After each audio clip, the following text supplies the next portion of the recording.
तो नमस्कार आप सभी को। तो देखो भाई, मैं पहले आपको बता दे रहा, इस चैप्टर कंप्लीट करने के पहले ये लेक्चर नंबर हमारा है सेकंड। हमने फर्स्ट 4 लेक्चर के अंदर में हमने लाइट के बारे में देख लिया। हमने ये भी देख लिया sir mirror types of mirror, convex mirror, concave mirror, इनके कैरेक्टरिस्टिक क्या होते हैं, कुछ इनका यूजेज जो डेली लाइफ के अंदर यूज में आता है। अब आज की क्लास में हमने क्वेश्चन भी प्रैक्टिस कर लिया था। अगर आप बैक में आओ क्लासेस, ठीक है, तो आप लेक्चर में देख सकते हो कि बैक के अंदर हमने सर प्रैक्टिस भी कर लिया था क्वेश्चन वगैरह का। ये सारे क्वेश्चन है आपके जो कि मिरर पे बेसिस पे देख लो। Why do dentist use concave mirror, convex mirror, जितने टाइप ऑफ मिरर्स, या फिर हमारे पास जो एमसीक्यू इस चैप्टर से बन सकते थे, ठीक है। यही सेम पीपीटी आप चाहो तो डाउनलोड भी कर सकते हो, आपके फ़ोन के अंदर ऑटोमेटिकली आ जाएगा। आप बस लिंक पे क्लिक करना डिस्क्रिप्शन बॉक्स के अंदर में। फिलहाल क्लास चलो आगे हम बढ़ते हैं। और आज का जो हमारा लेक्चर है, सर वो स्टार्ट होता है एक बिल्कुल फ्रेश टॉपिक से, एक बिल्कुल नया टॉपिक से। अगर इसमें आपके कोई प्लेन मिरर कॉनकेव या फिर कॉन्वेक्स मिरर का कोई यूजेस ऐसा कुछ खास नहीं है जो पुराने में अगर आप नहीं भी पढ़े होगे, मान लो कि आपने पढ़ाई नहीं किया है, सर हमने मिरर नहीं पढ़ा, कोई बात नहीं, फिर भी समझ में आएगा। ध्यान दो, सबसे पहले हम एक टर्म समझते हैं। जो टर्म है सर हमारे पास रिफ्लेक्शन। रिफ्लेक्शन का मतलब क्या है क्लास? बहुत सिंपल सा है, बाउंसिंग बैक ऑफ लाइट। क्या बोल रहा है सर ये? Bouncing back of light. Light का बाउंसिंग बैक यानी लाइट का रिफ्लेक्ट होना ऑन अ पर्टिकुलर सरफेस, इसी को सर हम क्या बोलते हैं? रिफ्लेक्शन बोलते हैं। फिजिक्स के लैंग्वेज में रिफ्लेक्शन का एक ही डेफिनेशन है, लाइट का बाउंस बैक होना sir on a particular surface. अब ये सरफेस डिपेंड कर सकता है कि हम कौन सा सरफेस यूज करते हैं। लेट बी लाइक, आप कभी प्लेन सरफेस यूज कर लो, कभी रफ सरफेस यूज कर लो। जैसे कि मैं अगर आपको इस पिक्चर में दिखाना चाहूँ तो आपने रिफ्लेक्शन का मतलब समझ लिया, डेफिनेशन कैसे लिखना है वो भी समझ लिया। अगर मैं आपको इस पिक्चर को दिखाऊं तो देखो ये वाले के अंदर जो हमारे पास सर मिरर यूज में आया है, ये किस टाइप का मिरर है आपके पास में? सर ये तो हमारे पास बिल्कुल प्लेन मिरर है, स्मूथ मिरर है। और जो ये मिरर नीचे वाला मिरर आप देख पा रहे हो, ये किस तरह का मिरर है आपके पास? ये सर हमारे पास रफ मिरर है, ठीक है। अगर आपको वहां से विजिबल नहीं हो रहा होगा तो यहां से मैं लिख दे रहा, ये रफ मिरर है। और ये वाला कौन सा हमारे पास सर? प्लेन मिरर है। और प्लेन में कौन सा मिरर है? स्मूथ मिरर है। तो देखो क्लास, जैसे लाइट आ रहे हैं उसी तरह लाइट बाउंस बैक हो रहा है, यानी जिस एंगल में पड़ेंगे। तो यहाँ पे मान लो रफ सरफेस है, तो जहां जहां लाइट पड़ रहा है उसी के एंगल में क्या होगा सर? डेविएट होगा। खैर आपको वो अभी नहीं समझने का है, आप बस इतना समझो कि लाइट का बाउंस बैक होना यानी रिफ्लेक्ट होना, इसी को हम क्या बोलते हैं सर? रिफ्लेक्शन। अब क्लास आपके क्लास के अंदर में ये जो रिफ्लेक्शन है ना सर, इसे कुछ लॉज गिवन है, इसे कुछ लॉज बताए गए हैं हमारे क्लास 8 के अंदर में।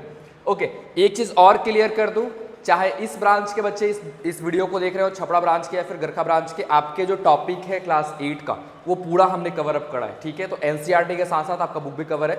एक बार बुक से जब मैच करोगे वर्ड बाय वर्ड तो आपको पता लग जाएगा खुद पे खुद ऑटोमेटिक। तो हमारे पास सर 2 लॉज है रिफ्लेक्शन की।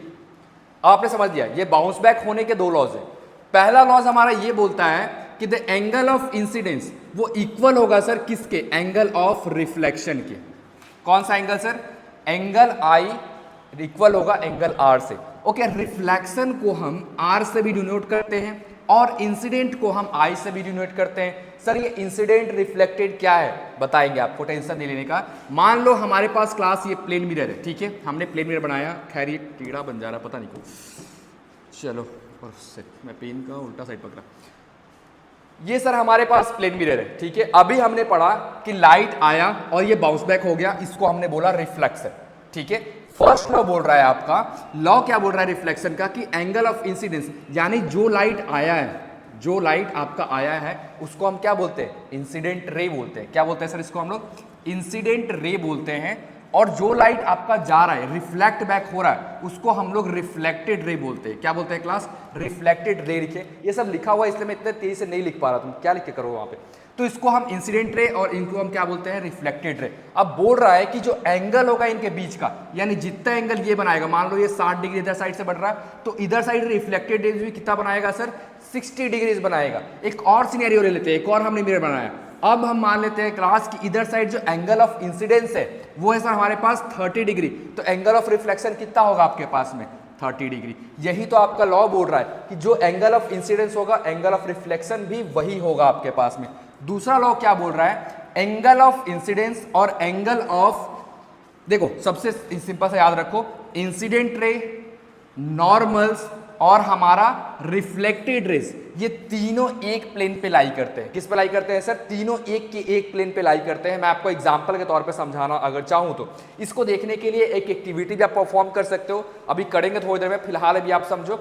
ये रहा आपके इंसिडेंट रे, पिक्चर में आपको विजिबल हो रहा होगा। ये रहा सर हमारा रिफ्लेक्टेड रेज, और इन दोनों को जो बीच से इंटरसेक्ट करता है बिल्कुल इक्वल पार्ट्स के अंदर में, उसको हम क्या बोलते हैं सर, नॉर्मल। क्या बोलते हैं सर उसको हम लोग, नॉर्मल, जो बिल्कुल परपेंडिकुलर हो रहा होता है आपके इंसिडेंट के और रिफ्लेक्टेड रेज के। ये तीनों के तीनों एक प्लेन में लाई करते हैं, बिल्कुल एक प्लेन में लाई करते हैं सर। ये हमारा दूसरा लॉ। तो पहला लॉ क्या बोल रहा है class, incident ray, reflected raise दोनों कैसे होंगे सर, इक्वल होंगे। एंगल की बात करिए, याद रखना एंगल, इसीलिए मैं आपको ये एंगल वाला चीज दिखा रहा। और दूसरा क्या बोल रहा है सर हमारे पास, इंसिडेंट रेज, रिफ्लेक्टेड रेज और नॉर्मल एक प्लेन पे लाई करेगी। अब ध्यान दो, ये जो दो लॉज है आपके रिफ्लेक्शन के, जो दोनों लॉज हैं, ये सारे टाइप के मिरर के ऊपर वैलिड है सर। जैसे कि प्लेन के ऊपर वैलिड है, कॉनकेव और कॉन्वेक्स, इन तीनों के ऊपर में ये वैलिड मिलेगा आपको। यहां तक आई थिंक किसी को कोई दिक्कत नहीं हो रहा होगा।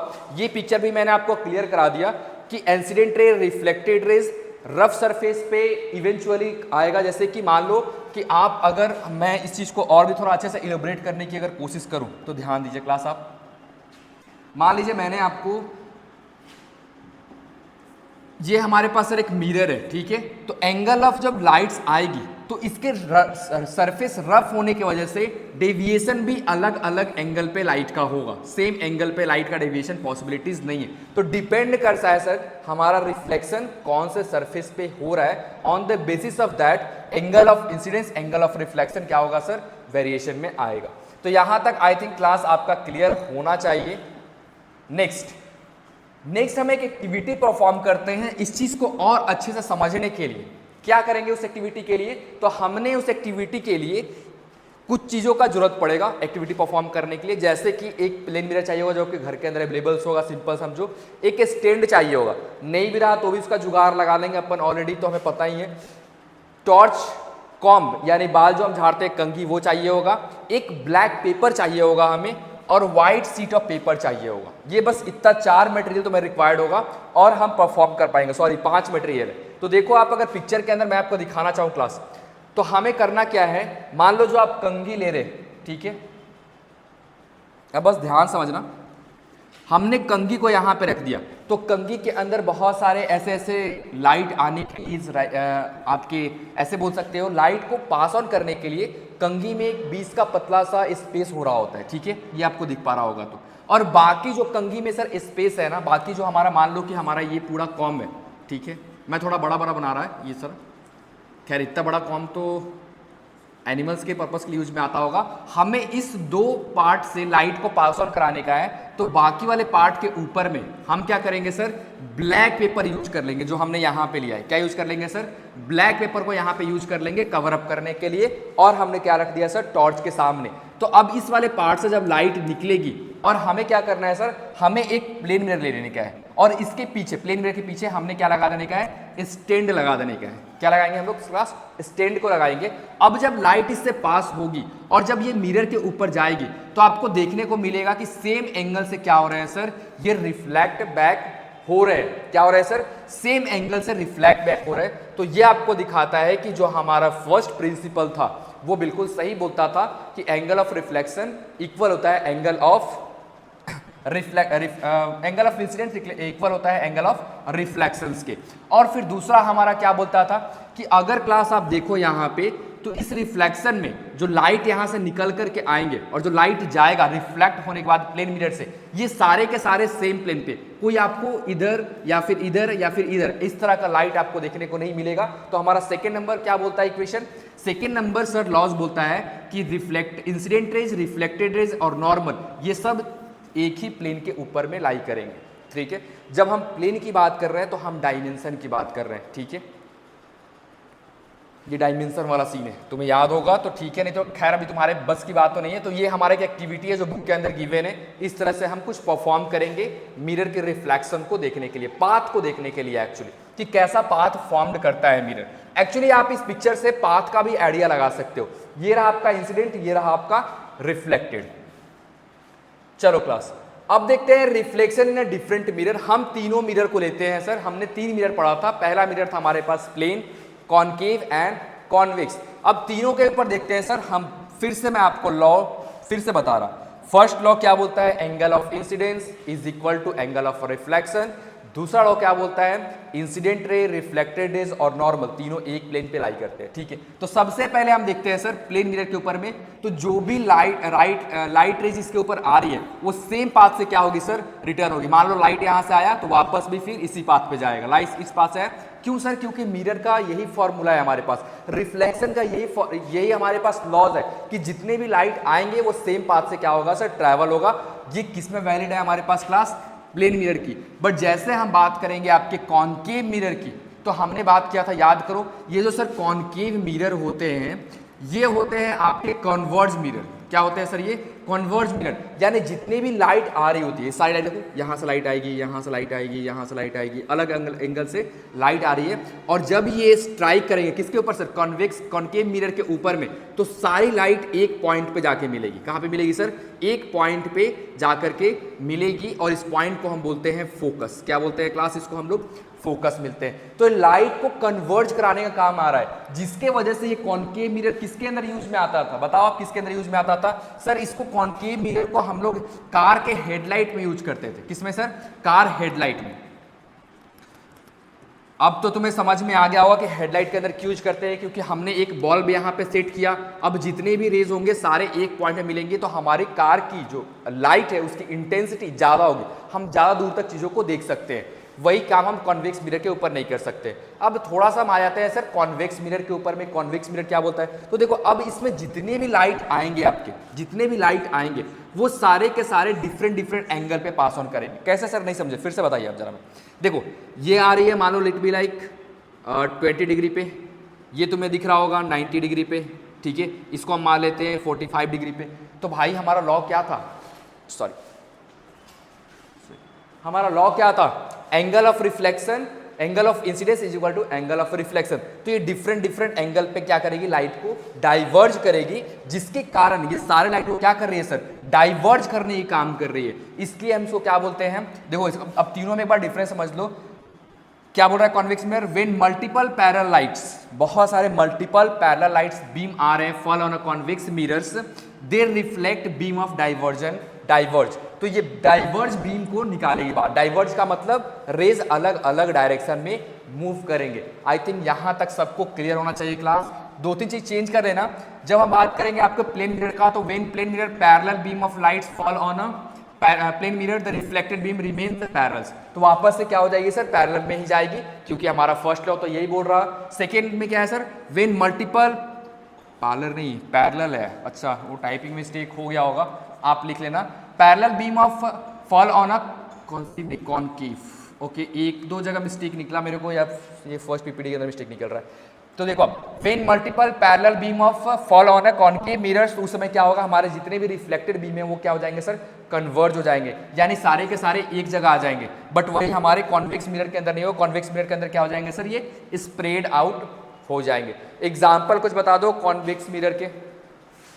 Side view mirror of a car, ये सर हमारे पास एग्जाम्पल था। ये आप देख लो डिफरेंट मिरर कंडीशन के अंदर में। जब सर हम प्लेन की बात कर रहे हैं तो देखो, जिस एंगल पे आया उसी एंगल पे गया। ठीक है, पैरेलल आया पैरेलल गया। कॉनकेव की बात करेंगे तो सारे पॉइंट एक जगह कन्वर्ज हो जा रहे हैं सर, सारे लाइट एक जगह कन्वर्ज हो जा रहे हैं। डाइवर्ज में कॉनकेव मिरर के कॉन्वेक्स मिरर के अंदर में सारे लाइट क्या हो रहे हैं सर?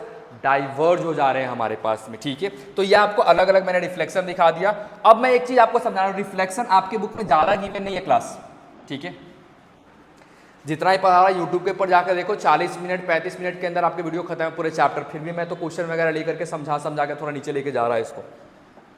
और मैं बोलने की स्पीड भी तो देखो एक बार कितना फास्ट बोलता, फिर भी ये चैप्टर नहीं खत्म हो रहा होता। तो देखो, जब आपका प्लेन सरफेस से रिफ्लेक्शन हो रहा होगा, इसको हम बोलेंगे स्पेकुलर रिफ्लेक्शन। और जब आपका रफ सरफेस से रिफ्लेक्शन हो रहा होगा तो इसको हम बोलेंगे डिफ्यूज रिफ्लेक्शन।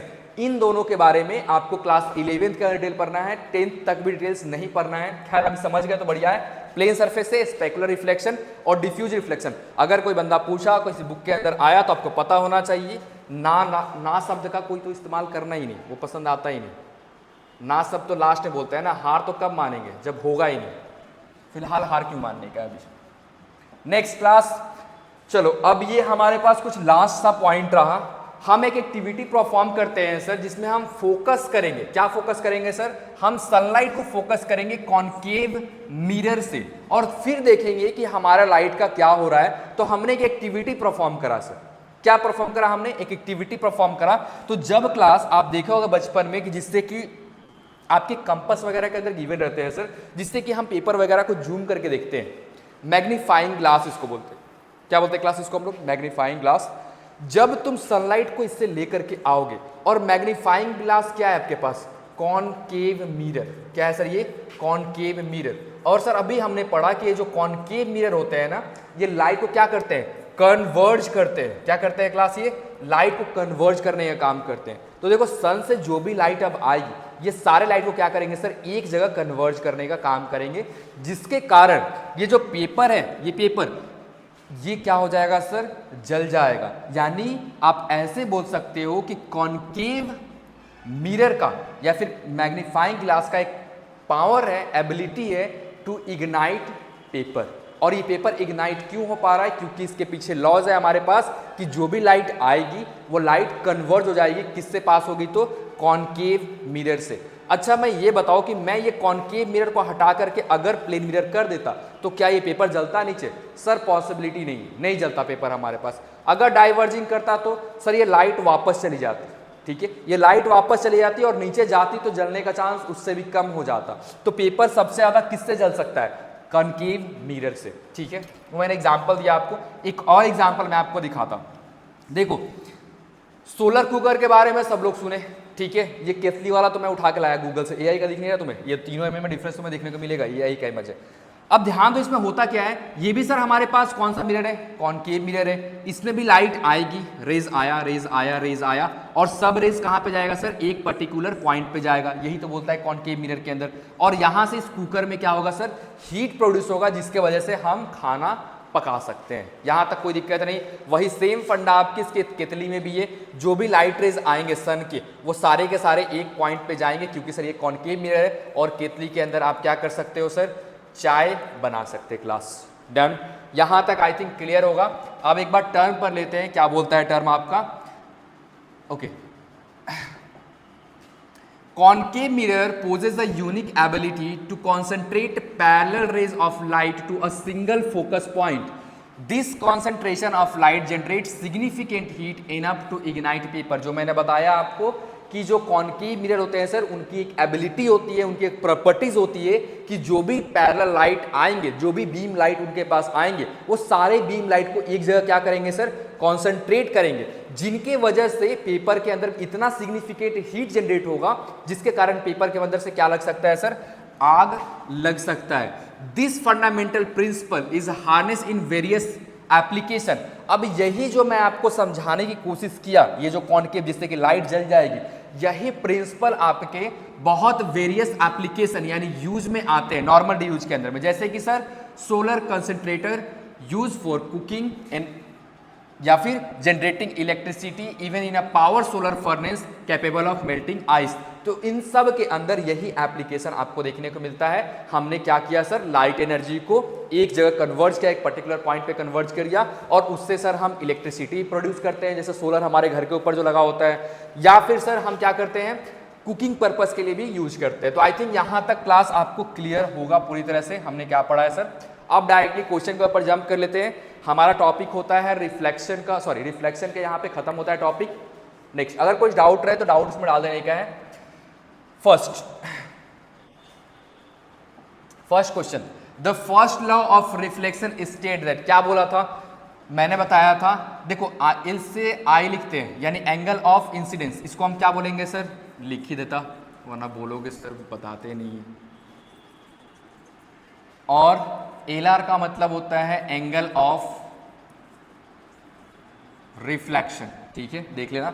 अब फर्स्ट लॉ क्या बोल रहा है आपका कि जो एंगल ऑफ इंसिडेंस है वो सर इक्वल है एंगल ऑफ रिफ्लेक्शन, यही तो हमारा फर्स्ट लॉ बोल रहा है। देखो क्या बोल रहा है, एंगल ऑफ इंसिडेंस ग्रेटर होगा, नहीं सर वो चांस ही नहीं है।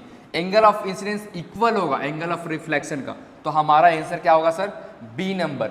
Light bend while reflecting, light bend करती है सर, चांस ही नहीं लाइट बैंड करेगी, लाइट बाउंस बैक होती है, बैंड नहीं करती है। ठीक है, बैंडिंग का प्रॉपर्टी अलग आ जाएगा क्लास, रिफ्लेक्शन का नहीं, वो हो जाएगा आपका रिफ्रैक्शन जो क्लास 10th के अंदर है। जैसे एक मीडियम से दूसरे मीडियम में जब लाइट इंटर करती है तो उसमें होता है रिफ्रैक्शन, इसमें बैंडिंग नहीं होता। Reflection occur only in a plane mirror, गलत है सर, सारे मिरर के अंदर देखने को मिल सकता है। Okay class, let me have a water, solve the questions.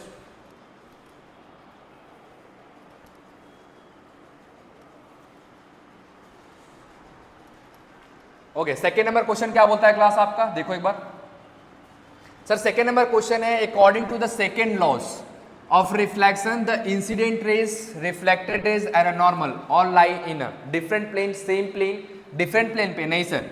तो क्या डिफरेंट डायरेक्शन में, नहीं सर। कर्व सरफेस पे, नहीं सर। तो कहाँ लाई करते हैं सबके सब, सेम प्लेन पे। इसको आगे अगर कंप्लीट करने का है लाइन को तो आप क्या लिख सकते हो, सेम प्लेन। ठीक है, क्वेश्चन नंबर थर्ड, और ये सारे के सारे इंपॉर्टेंट है क्लास, ये सारे के सारे ओलंपियाड से निकाल के ला रहा मैं क्वेश्चन, तुम्हारे बुक के क्वेश्चन नहीं है, सारे ओलंपियाड वाले क्वेश्चन है। Which mirror is use to focus sunlight at one point, कौन से मिरर से आप सनलाइट को एक डायरेक्शन, एक पॉइंट पे फोकस कर सकते हो, बताओ। मैंने किसको बताया था, ये सर हमारा कॉनकेव मिरर, ये क्या करता है, सारे लाइट को सेम पॉइंट पे लेकर के आता है। ठीक है, इसीलिए हम इसको सर कन्वर्जिंग मिरर भी बोलते हैं। क्या बोलते हैं सर, कन्वर्जिंग मिरर के नाम से भी इसको जानते हैं। आई थिंक क्लियर होगा क्लास आपको। और ये क्या है सर हमारे पास, diverging mirror. Oh shit, wait class, let me find this, गलत टाइप पे चला गया। ओके, यहाँ से इजी होगा करना, नो।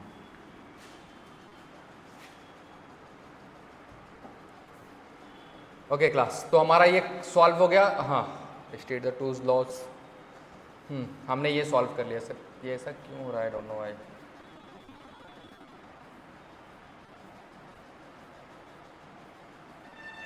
चलो कोई ना, आ जाओ क्वेश्चन नंबर थर्ड, फर्स्ट आ जाते हैं subjective questions. State two laws of reflection, जो दोनों समझाया था वो लिख लेना। फर्स्ट लॉ क्या बोलता है, एंगल ऑफ इंसिडेंस इक्वल होगा एंगल ऑफ रिफ्लेक्शंस के। सेकंड लॉ क्या बोलता है, angle of incident reflected and normal light at same plane. दूसरा क्वेश्चन क्या है, why is concave mirror used to focusing sunlight, क्यों यूज करते हैं, बिकॉज सर उनकी एबिलिटीज होती है कि जितने ही लाइट आ रहे होते हैं, जितने बीम ऑफ लाइट आ रहे होते हैं, उन सबको एक पर्टिकुलर पॉइंट पे क्या करने का है सर, लाने का है, कंसंट्रेट हीट एनर्जी। और उससे क्या होगा सर, हमारा हीट एनर्जी प्रोड्यूस होगा, जो कि बहुत सारे वेरियस एप्लीकेशन के लिए यूज होता है। जैसे सोलर एनर्जी के लिए यूज होता है, सोलर कुकर के लिए यूज होता है, केतली वगैरह के लिए भी यूज किए जाते हैं।